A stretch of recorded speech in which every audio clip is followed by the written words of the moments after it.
The morning sun cast long shadows across the courtyard of Kensington Palace, as Catherine, Princess of Wales, stood at her bedroom window.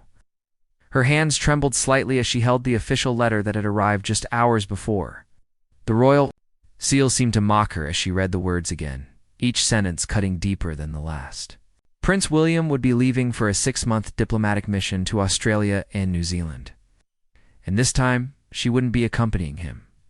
The decision had come from the highest levels of the royal family, with King Charles focusing on his health and the monarchy needing strong representation in the Commonwealth. William's presence was crucial. But Catherine's recent health challenges meant she needed to stay behind, focusing on her recovery and their 3 children. The irony wasn't lost on her, just as she was finding her strength again. Circumstances were pulling them apart. She watched through the window as William walked across the courtyard. His shoulders set in that familiar way that meant he was carrying a heavy burden. Even from a distance, she could see the tension in his stride. They had barely spoken since receiving the news, both lost in their own thoughts about what this separation would mean for their family. Their marriage had weathered many storms over the years. The constant scrutiny of the media, the pressure of royal duties, and the challenge of raising 3 children in the public eye had tested them in ways most couples never experience. But they had always faced these challenges together, side by side. Now, for the first time in their marriage, they would be on opposite sides of the world. Catherine moved away from the window and sat on the edge of their bed, the letter still clutched in her hands. She thought about their wedding day when they had promised to support each other through everything life threw at them. Neither of them had imagined that everything would include a global pandemic, personal health scares, and the constant evolution of their roles within the royal family.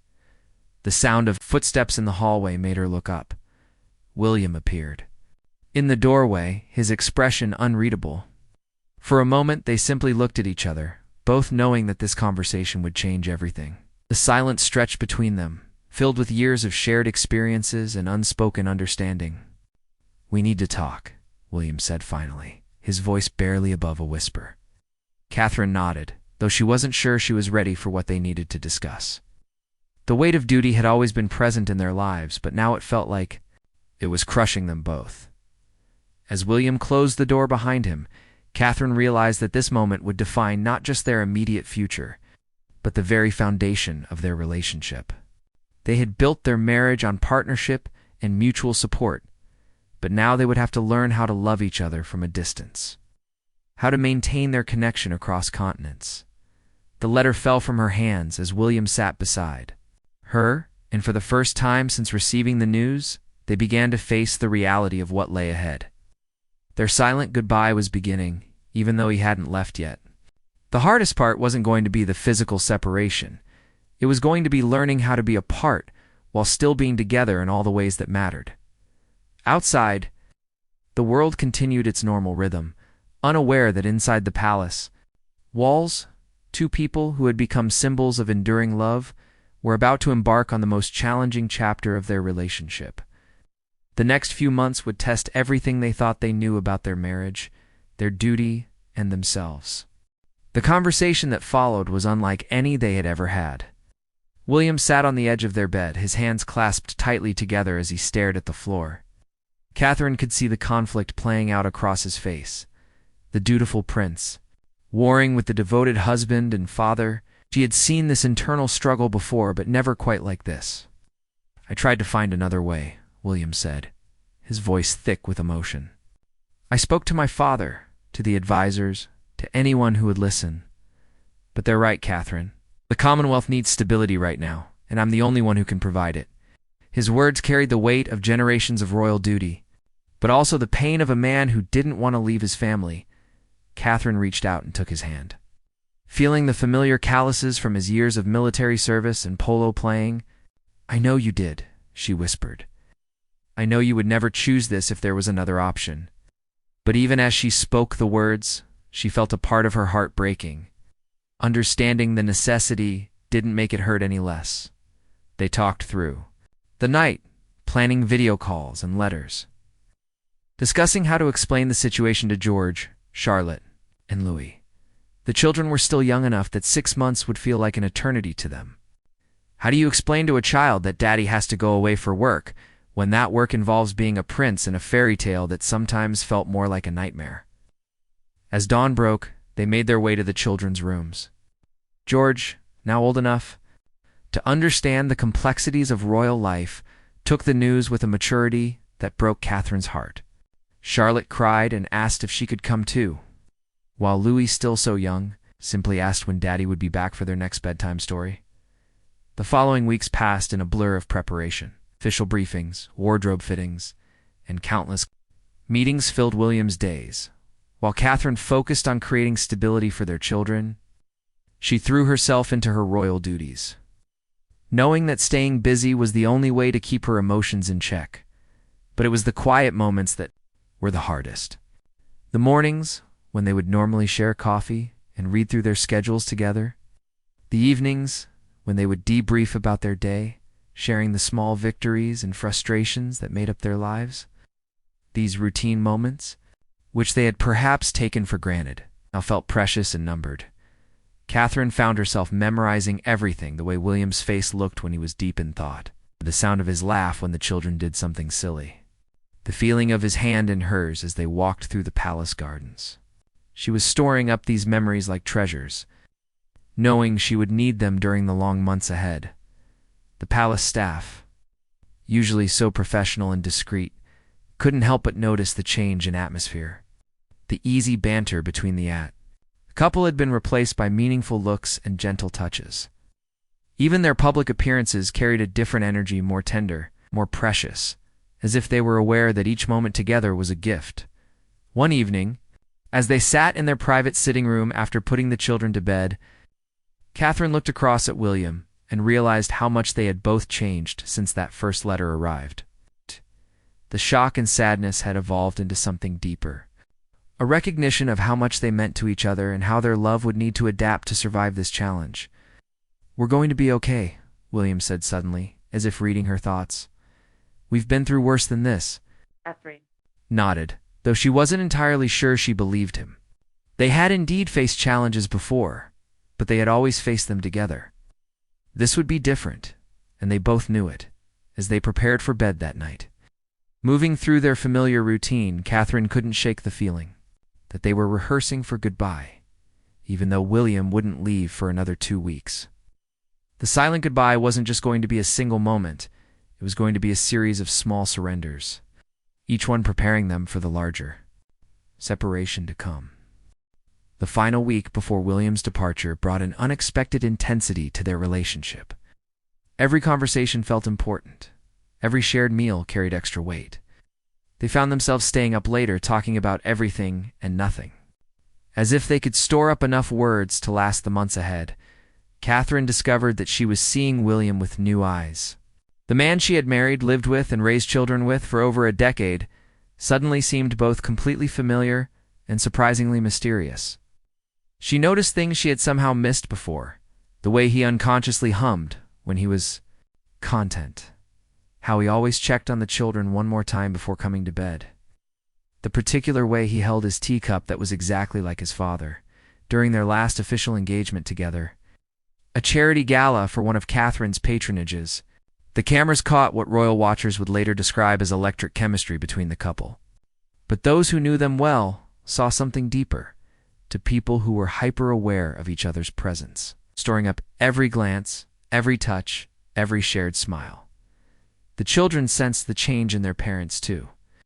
George became more clingy, with his father following him around the palace and asking detailed questions about Australia. Charlotte made him a drawing every day, creating a collection of artwork for Daddy's trip. Louis, in his innocent way, began giving William extra hugs, as if he understood that hugs would soon be in short supply. Catherine threw herself into organizing everything William would need for his time away. She packed his favorite tea, included photos of the family in his luggage, even coordinated with his staff to ensure he would have reminders of home in his temporary residences. It was her way of taking care of him from a distance, of ensuring her presence would be felt, even when she wasn't there the night before his departure. They broke their own rule about not discussing the separation in front of the children. Dinner?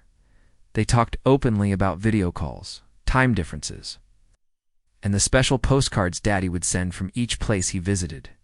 It was important, they realized, for the children to see that this wasn't something to be feared, but rather a challenging time that the family would navigate together. After the children were asleep, Catherine and William walked through the palace gardens one last time. The spring evening was perfect, with the scent of blooming flowers and the sound of birds settling in for the night. They didn't talk much, both lost in their own thoughts about what tomorrow would bring. "I keep thinking about our wedding day," Catherine said suddenly, as they sat on a bench overlooking the rose garden. "Do you remember what you whispered to me right before we said our vows?" William smiled, the memory clearly as vivid for him as it was for her. "I said that no matter what happened, we'd always find our way back to each other." "I've been thinking about that a lot lately," Catherine continued. "How we're about to test that promise in a way we never imagined." William took her hand, intertwining their fingers in a gesture that had become automatic over the years. "We're not testing it," he said firmly. "We're proving it." They sat in comfortable silence as the sun set, both knowing that this was one of those moments they would remember forever. The peaceful evening, the familiar surroundings, the sense of being completely connected despite the impending separation, it was a perfect encapsulation of their relationship.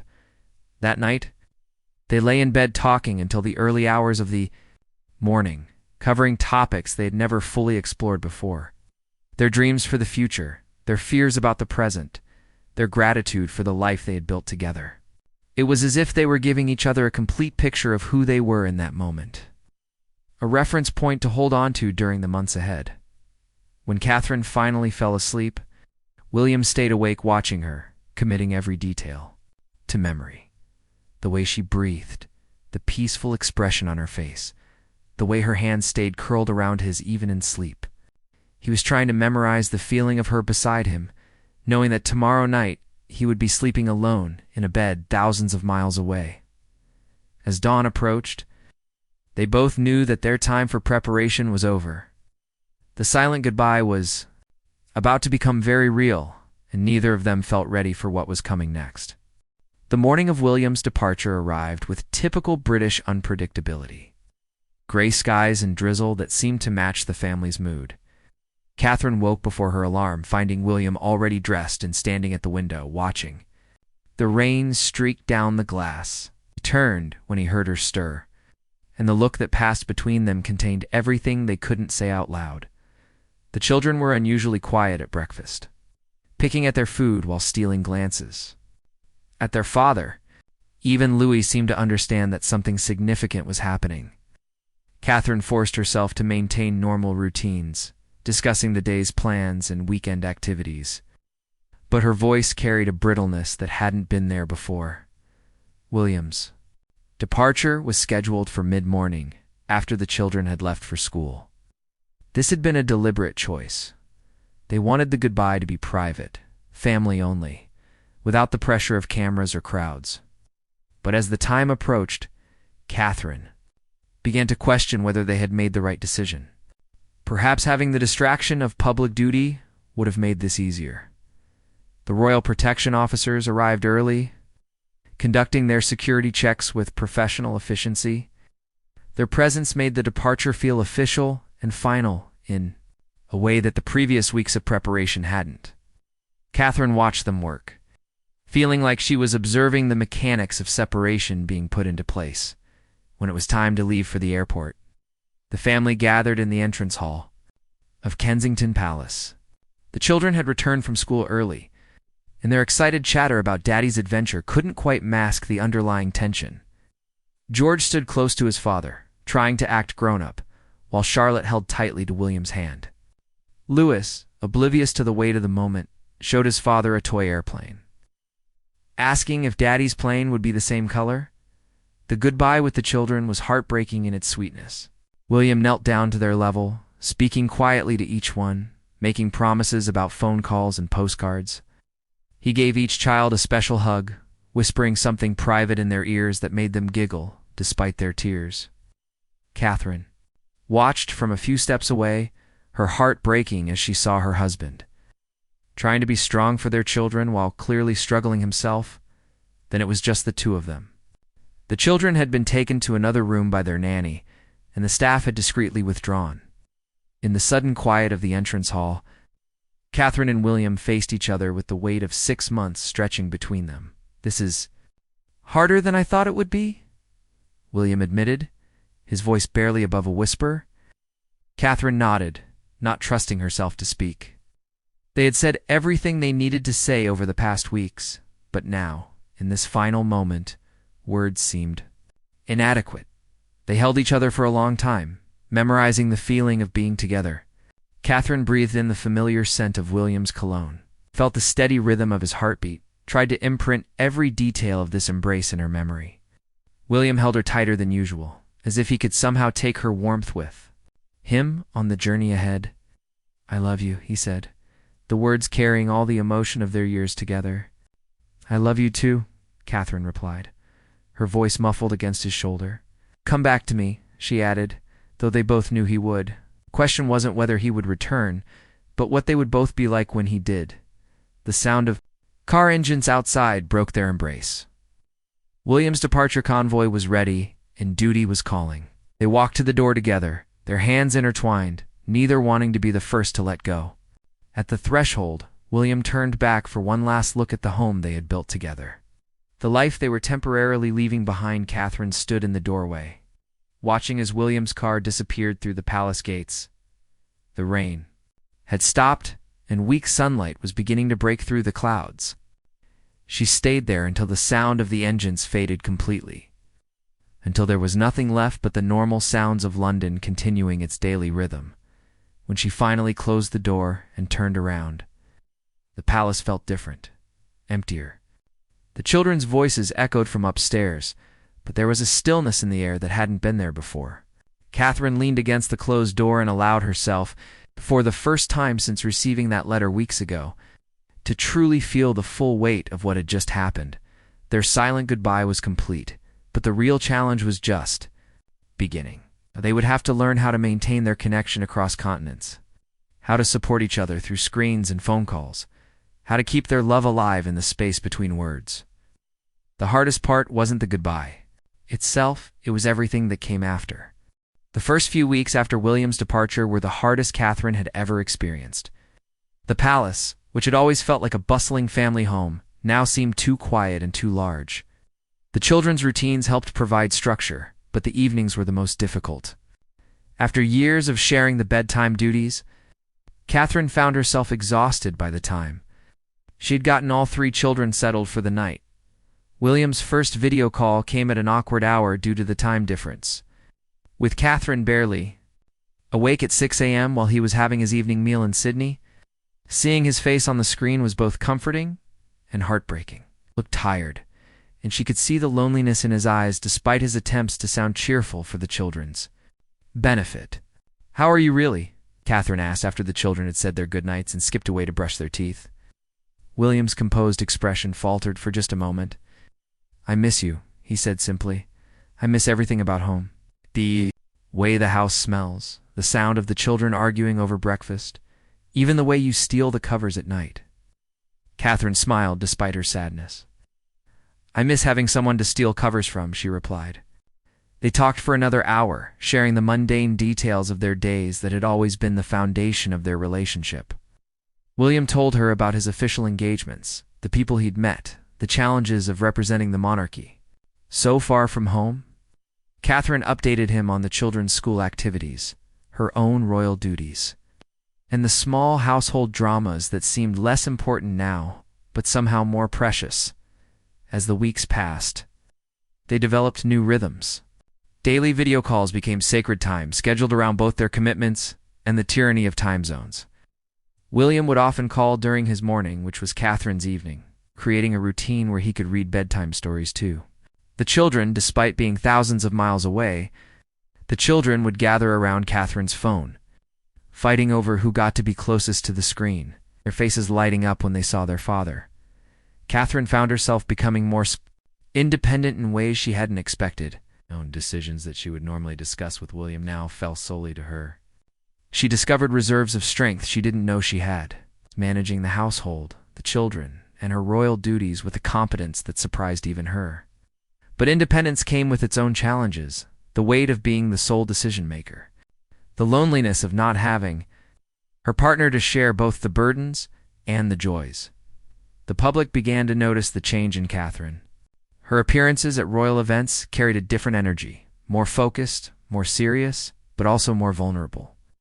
The press, initially sympathetic to the couple's situation, began to speculate about the strain the separation was putting on their marriage. Catherine learned to ignore the headlines. But she couldn't ignore the well-meaning but intrusive questions from friends and family about how she was coping. William, meanwhile, threw himself into his work with characteristic determination.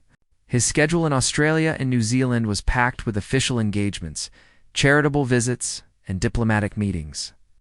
But those who worked closely with him noticed that he seemed to be working harder than necessary, as if staying busy was the only way to manage the distance from his family. The breaking point came during the 4th week of separation. Louis had been asking increasingly difficult questions about when Daddy was coming home. And George had gotten into trouble at school, something that had never happened before. Catherine found herself dealing with a minor crisis, while simultaneously trying to maintain her composure for a public appearance. When she finally got home that evening, she sat in her empty bedroom and cried for the first time since William had left. That night's video call was different. Both Catherine and William looked exhausted, and they could see the strain in each other's faces.